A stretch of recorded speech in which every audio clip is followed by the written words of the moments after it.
Good day, dear numismatics friends or numismatic enthusiasts. Today we touch one of the most requested issues our many viewers encounter: coin grading or classification. How is it done? No matter how old or how good looking is your coin, in order to sell it, you have to know its given grade.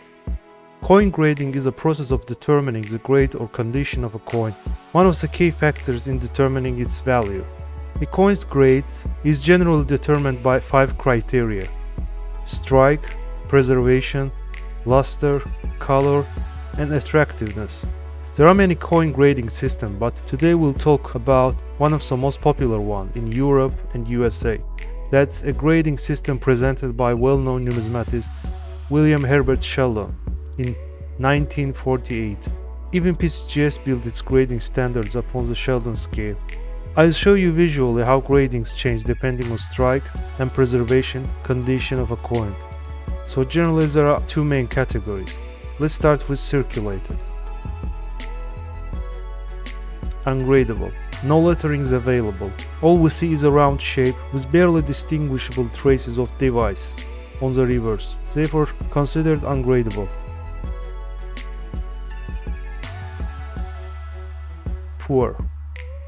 Clear enough to identify. Date may be sworn smooth with one side of a coin blanked. Coins that are very badly corroded may also fall under this category. Fair.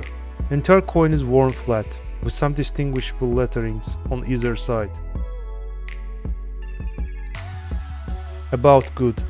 Readable lettering, although very heavily worn. The date and design may be worn smooth.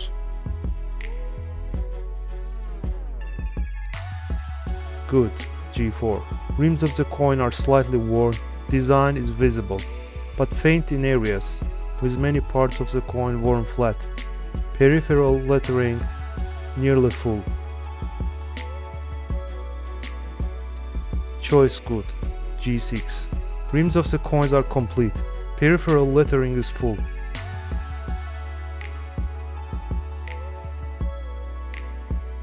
Very good. VG8. Slight detail shows with 2 to 3 letters of the main lettering, showing in coins with this feature. Choise very good. VG10. Considerable wear has flattened most of the fine detail. Most letterings remain readable.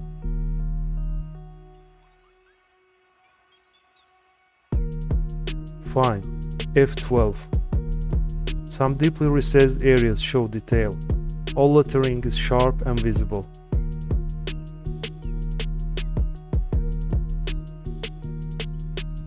Choise fine. F15.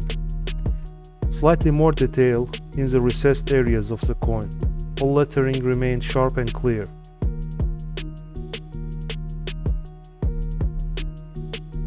Very fine.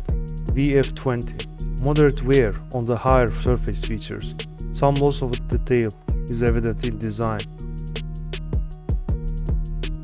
Very fine. VF25.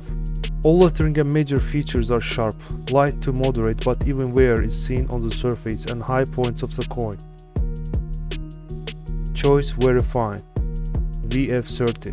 All lettering and major features are sharp, light, but even wear is seen on the surface and high points of the coin. Choise very fine.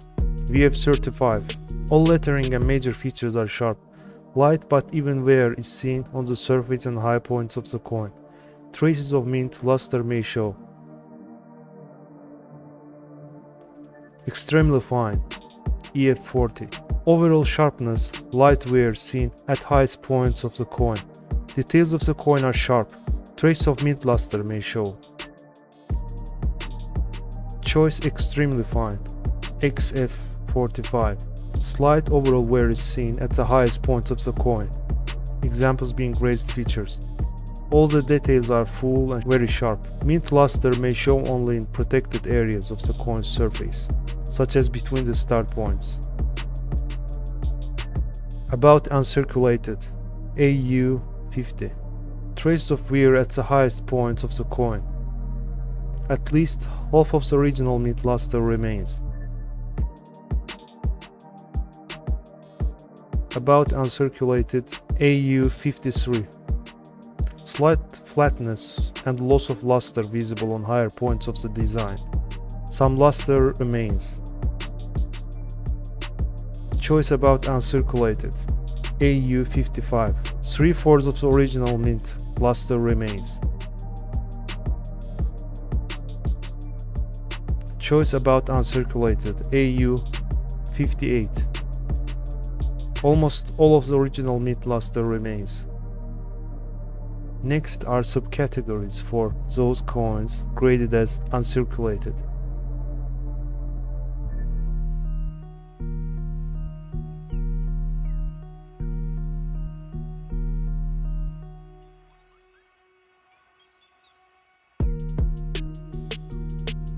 Mint state 60.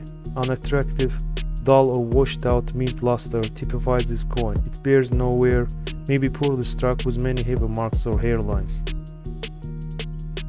Mint state 61. Mint luster may be diminished or noticeably impaired, and the surface has clusters of small contact marks throughout.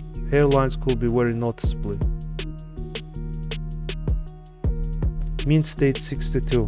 MS62. Impaired or dull luster may be evident.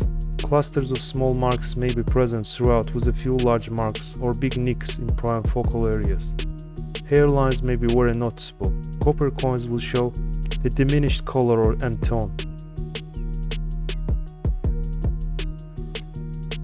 MS63. Mint luster may be slightly impaired. Numerous small contact marks and a few scattered heavy marks may be seen. Small hairlines are visible without magnification. Mint state 64, MS64 or PR64. Average or better strike with scattered marks or hairlines throughout, non-severe. Mint state 65, MS65. Coin shows an attractive high quality of luster and strike for the date and originating mint. A few small scattered contact marks or two larger marks may be present, and one or two small patches of hairline may show under 5x magnification. Overall quality is above average and eye appeal is very pleasing. Mint state 66. Coin has above average quality of strike and full original mint luster, with no more than 2 or 3 minor but noticeable contact marks. A few very light hairlines may show under 6x magnification. Copper coins display full original or lightly toned color. Mint state 67, MS67. Coin has a sharp strike with full original luster. May have 3 or 4 very small contact marks and a single more noticeable but not detracting mark. On comparable coins, 1 or 2 small single hairlines may show under 6x magnification. Eye appeal is exceptional. Mint state 68. Coin has a sharp strike with full original luster with no more than 4 lightly scattered contact marks or flows. No hairlines or scuffs marks show. Copper coins have lustrous original color. Eye appeal is exceptional. Mint state 69. Coin has sharp strike with full original luster with no more than 2 small non-detracting contact marks or flows. No hairlines or scuff marks are visible. Eye appeal is exceptional. And the last one, mint state 70, MS70. The perfect coin as minted has no trace of wear, handling, scratches or contact with other coins from 5x magnification. Eye appeal is exceptional. That's all for now. I hope it will be useful for you in the future for grading your coins. See you later.